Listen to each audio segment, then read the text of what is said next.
Hey, it's Chris Byer. Chris Bowling, what's happening, CB?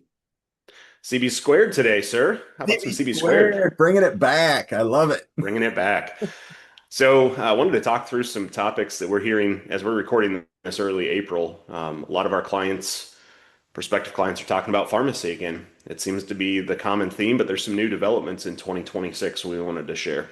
Yeah, we're having the same conversations. It's around the weight loss drugs, right? Hmm. It's and I shouldn't pick on weight loss drugs. It's how do we help our diabetics, our pre-diabetics, which is where these GLP-1s are coming in, and then just people that are needing help to lose weight. And we've had more of those conversations in the Yes. first 90 days than we have anything else. Yeah. And I think a lot of it was we've excluded it on our self-funded health plans because of the cost, tenfold cost on for the return on claims. But as we've seen, pharmacy drop in costs, we're seeing sourcing programs. The discussion is coming, if that drug can now be a fivefold cost over return or a threefold cost over return, maybe we consider adding that in. So something that we're developing, certainly some solutions for our clients that we've been talking about here this first quarter. Yeah, and I mean, I think you and I have even said this. Okay, so Milliman came out with a report and they said, you can only drop your claims by $100 a month. I think we both realize as time goes by, that's going to change. They're going to find Yes. other areas where this is reducing costs. But today, that's really all you and I can go off of is you've Yeah. got a, gold standard actuary that says this is what we're dealing with. But Yeah. you know, I think it has come down to every one of our clients. There's no right, there's no wrong. It's what is your personal choice as an organization? And just Right. realize if you say yes, you have to accept that your pharmacy bill is going to go up faster than you'll ever see your medical claims come down. And as long as you can accept Yes. that, do it. Very well said. I think the second one we're hearing is more about infusions being done through the medical plan and the cost of that and how to divert it. Man, we are very fortunate. We have critical access hospitals that you and I work with. They got it made. But Yes. but if you're not, then what, right? Well, then it's how do we bring that as a home infusion and not a facility infusion? Because we're getting killed on the facility infusions. Yes. I mean, and it's again a tenfold markup in some situations on the drug, plus the cost to administer at the facility. And, I'm sure there's situations where that's the case, but you're also requiring that sick patient to travel.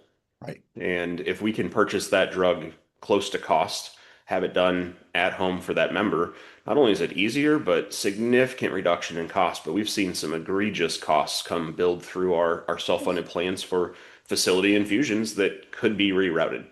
Yeah. And to your point, it's not like we can get these drugs from Canada. It's not like we can ship them from a different pharmacy. These are Right. life-changing drugs. They have to have them. So it's almost like we're trying to figure out the infusions part like we were 5 years ago of how do we lower the high cost drugs? Well, we have found numerous ways to do that. Now I think our entire Yep. industry is doing the same thing for infusion. We've got to be more creative. We've got to control the cost. We're not saying you can't have them, Yes. but you're not going to charge me $87,000 every time somebody walks in there just because you can. Yes. Just because you can. And I think the third one we've talked about is gene therapy, cell therapy, CAR T drugs, orphan drugs, significantly, seven-figure, multi-million dollar treatments. And those are becoming more common than what we would have seen a year ago, 2 years ago, 3 years ago when they just started coming on the market. I think we're up to three in the last 2 years, aren't we? Yeah, yeah, I mean, and again, personal preference, but we try to minimize our liability there. But yes, you and I were talking about this yesterday. It's like we were all scared of them 5 years ago, right? So we were all, oh my gosh, this is going to hit.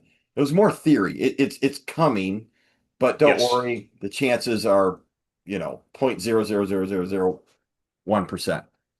That's not the case anymore. It's yeah. I mean, maybe we're just crap magnets and they're all coming towards our clients, but Sorry, clients. yeah, I think we've had one come across almost every 8 months ish. but we've Yeah. had two recently. And you're right, it's Yeah. 800,000 to 1.8 million. And a lot of the situations, some of those therapies aren't as good as traditional therapy, but it could be a one and done. I think the way that we look at it is not to keep the patient from having treatment, No. but figure out, is there a reinsurance program to fund that if that is the desire of the employer? And there's some pools coming together where you can pay some extra fixed cost and offload that risk. But, you're talking about a health plan with a $4 million budget and they've got a $2 million drug that's going to hit. That's going to bankrupt that budget, bankrupt the organization. So it's not feasible yet just to allow it directly. Oh, no. Well said. Well said. I have nothing to add. Excellent. Well, yeah, more to come, I'm sure, this year, but those are three topics on pharmacy that have been very key in the first 3 months of the year. I agree. Thank you very much for sharing. Absolutely. We'll see All right. you. We'll see you. Take care. Bye bye.